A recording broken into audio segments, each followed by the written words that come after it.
Hi guys, welcome sa ating next tutorial for the Lightning Web Component. Um, Mabagal ang utak ko pero try ko bilisan talaga yung video. Ang dami ko sinasabi na naman. So, tuloy na tayo sa ating next tutorial. So, dito sa tutorial na to, siguro discuss natin yung do's and don'ts sa LWC. So, unang do's and don'ts siguro natin sa pag-create nitong ating Lightning Web Component. So, kung napansin nyo, no, nung nag-create tayo ng Lightning Web Component is ganyan. Sa text, let's create the boom. Diyan kasi si Crash, kaya nagbubulol ako. So, yeah, create lightning web component. Then, yung ginawa ko is, kung napapansin niya, naka-camel case siya, no?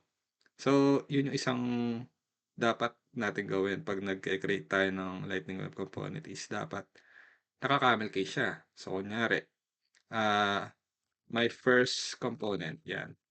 So, mapapansin nyo yung first word natin naka lowercase tapos per word yung first letter niya is naka uppercase, no? So ganun dapat yung naming natin ng LWC. So bakit nga ba ganyan? Kasi later on magiging mapping natin yan ng component natin. So hindi niyo pa siya maintindihan ngayon. So pag gumamit tayo ng ibang component kasi is kunyari yon my first component. So yan, mamamap ng ating tag kung ano yung lalagyan niya ng dash. So, pag kunyari itong F yung nilagyan natin ng capital, so mamamap niya na doon niya lalagyan ng dash. And importante siya sa naming natin para maging uniform yung mga component natin. So, yun yung purpose kung bakit kailangan natin ng camel case. So, yan. Then, pangalawa siguro is, ewan ko kung do's and don'ts to, pero kung napansin niyo dito ako nag-right click sa metadata file natin, then dito ako nag-deploy. Well, puwede hindi nasabi ko ba na dito lang dapat? So, ganito kasi siya. So, kunyari dito ka nag-right click and nag-deploy. So, 'pag ginawa mo 'yan kunyari, hello worlds, save then, dito tayo sa JS nag-deploy. So, gagana pa rin siya. 'No? Ewan ko kung na-explain ko 'to, pero ayun, kunyari dito ka eto yung dineploy mo. So yung mga kamag-anak niya na file, made-deploy din, 'no? So kung mapapansin natin itong tatlo, yung JS, yung HTML tsaka yung metadata natin, na-deploy din, 'no? Though ito yung binago ko, pero dito ako nag-deploy, na-deploy pa rin siya tatlo, 'di ba? So check natin siya kung nagbago talaga. At ayan, naghanap pa talaga ako ng rason kung ba't gano'n. And refresh natin. So, yun yung isang dahilan kung bakit ako napagalitan kasi nag-deploy ako tapos lahat nagbago. So, yun, makikita natin nag-hello world siya, no? Kahit yung dineploy natin is yung JS, no? Then, ano pa ba ang next natin? Siguro nagtataka ka rin kung bakit wala tayong CSS file, no? So, actually, wala talaga yan. Pagka-create natin ng Lightning Web Component, wala siya. Pero pwede naman tayo magdagdag, no? So, ang gagawin mo lang is, ito, add file ka lang. Then, dapat kamukha lang siya nung file name mo. Then, .css. So, yan. Meron ka ng CSS. Then, kunyari, ilalagyan natin ito ng tag. Kunyari, h1. Pasok natin yung text. So, matatarget na natin siya dito. So, kunyari, h1 natin is gagawin natin font plate na bold. Yan. Tapos gawin mo siyang color blue. Mama mo blue. Ayan. Then, ayan. Dito na natin siya deploy. Kanina tatlo, di ba? So, nagdagdag tayo ng CSS. So, naging apat na siya. Kasi may CSS na tayo. Di ba? Then, check natin yung, ito, reload natin. Kung magbabago ba siya. Ewan ko kung ba't nandito pa rin tayo sa layout.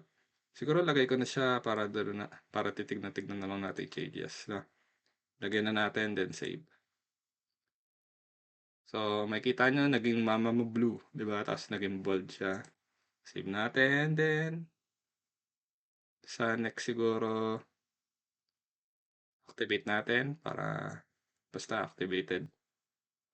Ibig sabihin lang nun ma-activate yung changes natin. So, ah, eto, etong activation ng page natin nung sinave natin siya at nung inedit pala natin yung itsura niya.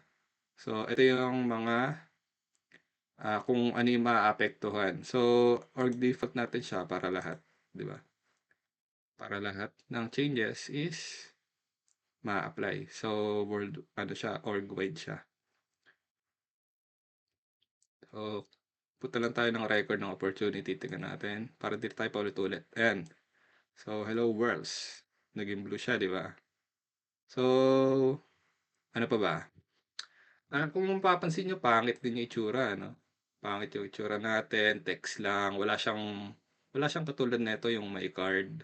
Ito may white background. So, ah, para dyan is meron tayong SLDS o Salesforce Lightning Design System. Ayan. So, dito tayo. Punta lang kayo dito. Then, ito yung parang bootstrap o tailwind ng Salesforce, no? So, meron din siyang template, no? Kung paano nagiging itsura ng ating UI. So, saan tayo? Punta tayo sa components, then cards, then usage. So, card kasi yun. Tapos, punta tayo sa, ba't ganito to? Develop. Tapos, lightning-based component. Yan. Sa lightning-based component tayo. Hindi ko alam kung saan tayo pupuntahan. So, ito. Makikita natin, nandito tayo sa lightning web component. So, dito lang tayo. Meron naman kasing pang-aura. So, itong pang-aura sa kanila yan. Pero dito tayo sa lightning. Then, napin natin yung card. Ayan. So, ito yung code para sa card. Para magmukha naman siyang decente, di ba? Kung makikita natin, meron siyang tag. So, ayan. Lightning card. Copy lang natin yan. Dilagay natin sa template. Yan. Tapos, lagyan natin siyang title, hello world. Then, pasok natin tong tag sa loob. Yan. Tapos, deploy natin. So, para gumanda itsura ng HTML mo, no? Ng UI mo. So, gagamit ko lang nito. Yung mga material natin na galing dito sa SLDS. No? So, lahat ng naisip mo, input, may modal, ayan, may map, may layout. So, madadaanan natin yung iba rito, depende dala sa pangangailangan mo. So, na-deploy na ba? Okay, na-deploy na. So, check natin kung ano itsura. Refresh natin. Nakita nyo, hindi pang company, di ba?